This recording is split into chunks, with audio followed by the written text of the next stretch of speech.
Nanda dalam juga terus Mbak Maratus ya nggih iya Mbak Maratus bi ayune Mbak Maratus masalah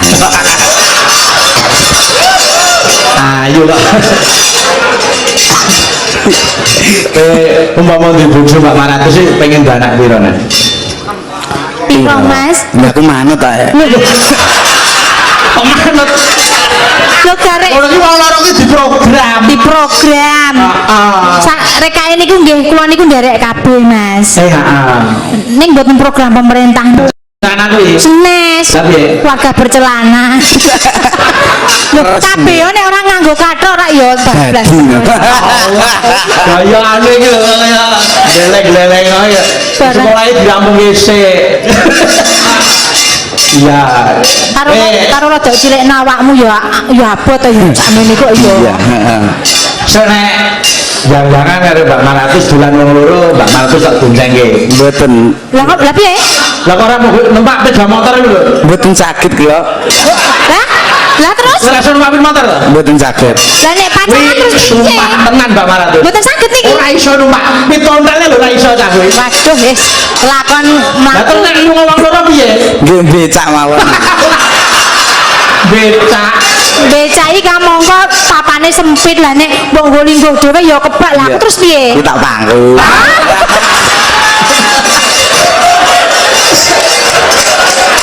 lha sing bayar becake sapa Mbak Maratus kowe iki dadi wong lanang modalmu apa kok gandul sepeda masa ya ora modal wis bagus ya pas-pasan masa duit ya ora duwe lho duwe lah duwemu apa nyawa nggih modal nyawa sak urip sak ora yo joget ya nggih gendangi tayub ngomong karo Mas Wahyo gendangi tayub sing sae Mas Wahyo ngendangi tayub sing sae kaya sing tak ajari wingi lho wah samlut bosok aku no es loro ya ajari SMK kan metu-metu SMK ra munggah wis ta dalam kowe iki sekolah nganti ora munggah mongko kowe tak titipke guruku lho kowe tak titipke niki Pak Guru niki anak kula angkat kowe ngaku aku iki lho niki anak kula niki kepinterane elok wis nganti ora munggah mata pelajaranmu piro pinten nggih lho mata pelajaran 10 nggih sing ora tuntas 13 sing iki apa ngono kok jare arep pengen kuliah nang Unindra nggih cita-citamu pengen dadi apa dados dalang dadi dalang niki wis ngrasake mayang ta mbon piye rasane wah iya ora mboten karuan lho wah tenan Mbak mayang ning Bawen Semarang nggih tantangan sabrang karo Setiati nggih wancine tantangan naskahe kabut wayange meneng sek wayang luris ora omong belas kowe iki bagus oh seneng dadi dalang nggih suluk saiki napa Mas yo kan ibu mawur kae ayo bro oh dadi dalang kok tak pamerke mbok iki nggo cepolo dhewe bukan dudoki no menang perintah ayo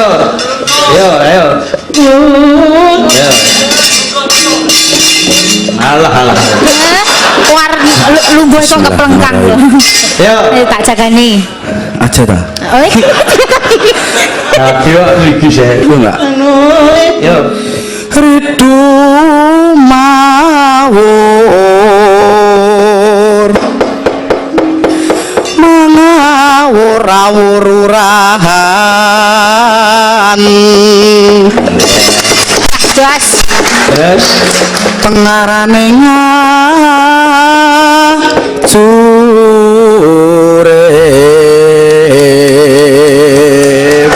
elak wajan kemakuru gongso tetek kaya butulawur panjriting ora panjriting durang gesti rekata ingkang bojo lelayu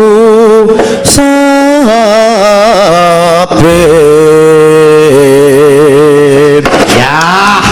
Hebat. Salaman sik. Elok lho. Wah seneng ra ilok. Kula mbayangke niki mawi ngasta ndalang ngoten silamu piye bubumu sakmono kuwi. Wis ora usah disilake. Wis men ngono wae. Lenjari wong telu ora rampung. Niki Asli mbok sumpah. sing cupet jarike napa? Sing Wangger jarike anu ngincing. Jeneng sabu kuwi. Sabuke telu iki dadeke siji. Lagi cakup. Blangkone ya, blangkone elok, Pak. pripun? Kaya sprei. Gambar. Anak sing polkadot enek sing semen karepe sak senenge dheke. Lagi mencari jati diri. Nek dadi dalang payu laris gondang. amin Yo dolane aku boten boten Sapa ngerti engko anu Pak Marioto paring wah kae Mas Nandake kok gen mayang ning Buayan Padat 3 jam. Wah, kok mau Ya aku. kudune diamini kok malah Diamini, waduh lho. Heeh. Amun iki karo Prama. nggih Lembah burun Ya. Ya wis. Yo saiki joget. nggih Maka Sri Bening digendangi Gonggomino sing nendang Mbak Diajeng sing joget Mbak Maratus karo Mas Nanda. nggih Mas Wahyo Loh, wis. nggih Ya, kita sawernya bukunya. Nah. matur nuwun Mas Bayu Kowe dadi wong lanang sing perwira. Kowe nek joget arep tok iki sapa? Umpama doyan tok iki sapa jenenge? nggih kene yang kula Nah, maka saiki sing mbok senengi Mbak Maratus lho kekno. yo heeh Lho, nyawa dijalukne iki lho. Ikhlas ora kok pembelak pembeli. ikhlas Lho, Tenang. Ikhlas ora? Ikhlas ora. piye? Ikhlas ora. ikhlas Apik. Ikhlas ki mantuk, ikhlas kok gedeng. Wi pikirane karo lambene ora gathuk. Ora sejalan. Ikhlas ki mantuk wong ikhlas kok gedeng. Wis nampa ya angel lho yo. nggih ikhlas ikhlas Ikhlas ya. Tenang lho ya. tenang apa ta sing ora nggo kowe iki Ya ampun. Ai tadi ngobong lho. Wah gayane bagus-bagus aja. Wah, nggih nggih. Untung nganggo spasi. Iki model saiki ya, Mas. Nggih, jare men ra susukan kok. Yo, diaturke Sri Bening, monggo yo. Sri Uning mesti kotoban. Gonggongnya Mas Wahyo. Tresno lan sabaya bati.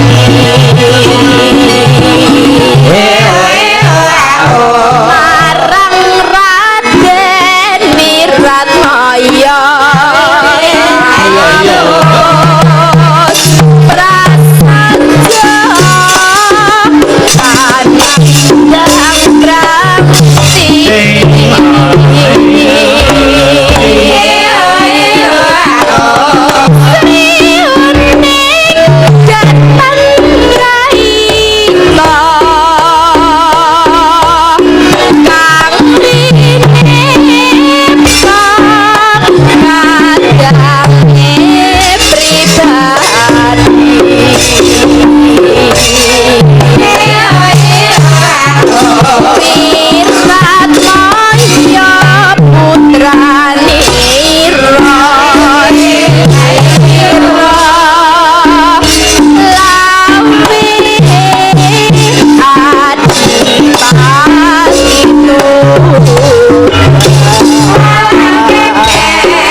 Lemu ning luwes. Aku ki sing ngenteni lho, pas gong-gong iki mau pas penak-penakan ngene iki adep-adepan lho. Kok belas gak krasa lho kowe iki piye to? Bidik ae. Lah kula mboten konsen. Ora konsen ki apa? Ojo dadi sing konsentrasi. Wong seneng iki iso ditandai saka pandangan mata. Bareng wayahe pandangan mata kok malah matamu mlengok. Lah kuwi aku seneng malah. Nanda, Dalam upama Mbak Mara tuh jadi kembang, kowe dadi apa? kula dadi tawone. Lho kok kowe kok pengen dadi tawon mergane apa Mas Nanda? Ngentuk terus.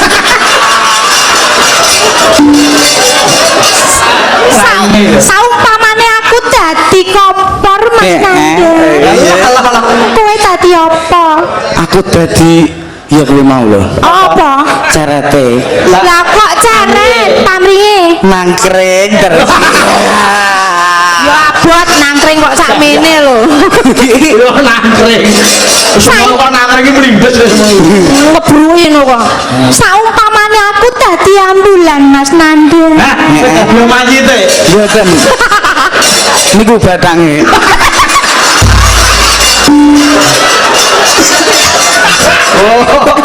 Oh, Mangan ae gitu. siapa sih mangan? Niku iki jenengan niku. Sini yo bayaran niku ya. Arah. Ngono jenenge murup. Lemune ning tarung. Lho.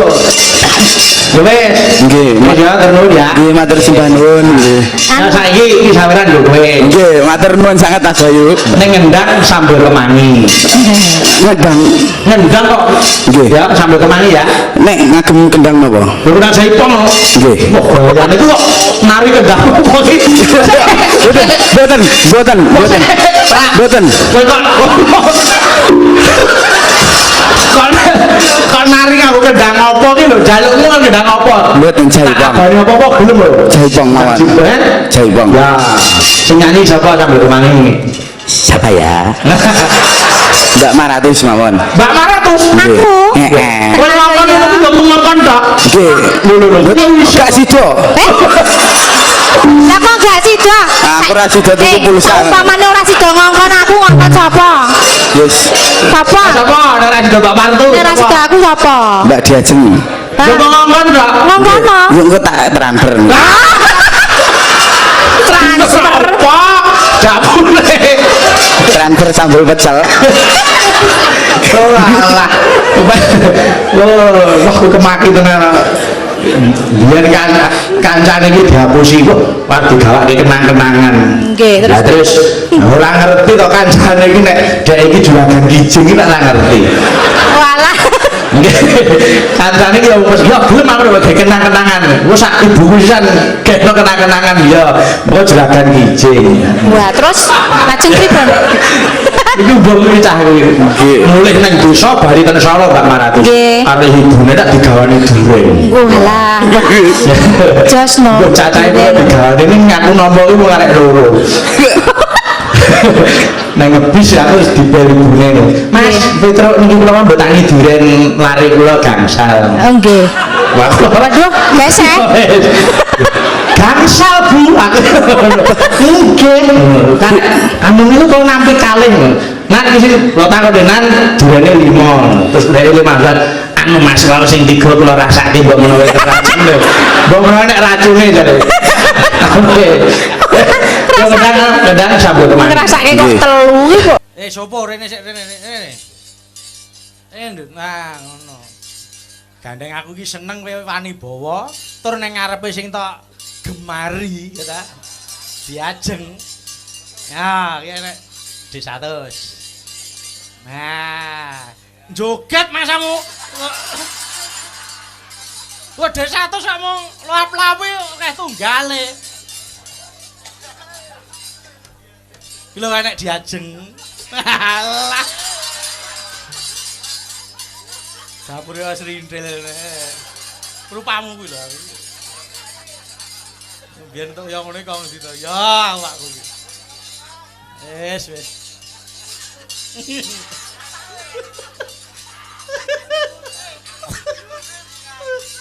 Yo.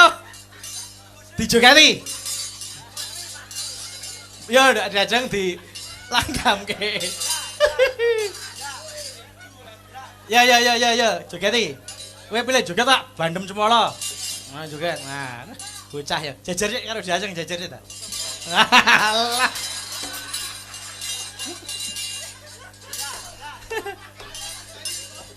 Mulai mati saiki.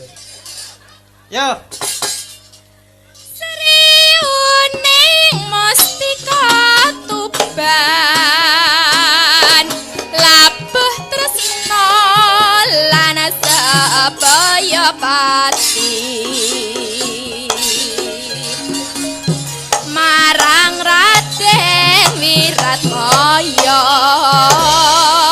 kawus prasetya anandang pranti Dari Purwodadi. Sriuning jatan raita kang rine to kadange pribadi Wiratmaya putranira sira lawe pati tuban Sriuning putraning ati mangsa pati nalikane wuni kapuhing madyalaga duk prang tanding lawan minak jindo Mbak Paratus ya jumeneng nutuke lagu iki. katresnane Wiratmaya tinampi dene Rara Sriuning senadyan Kembang rawe, dangdutke. ira prapateng lena lalabuh negara Kendangane jaranan. Yo le, dadi jaranan.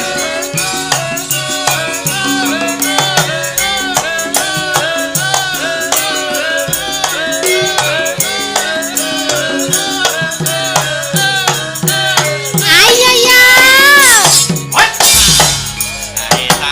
caritane wong seneng nunggal sabale wiwitane lungguh jejer saben dinane saya suwe saben jejer nyaket tangane banjur ngomong mas aku tresno kowe caritane wong seneng nunggal sabale wiwitane lungguh jejer saben dinane saya suwe saben jejer nyaket tangane banjur ngomong mas aku tresno kowe kembang seneng atiku digawe lara kembang melati gawe larane ngati kembang kecubung gawe hatiku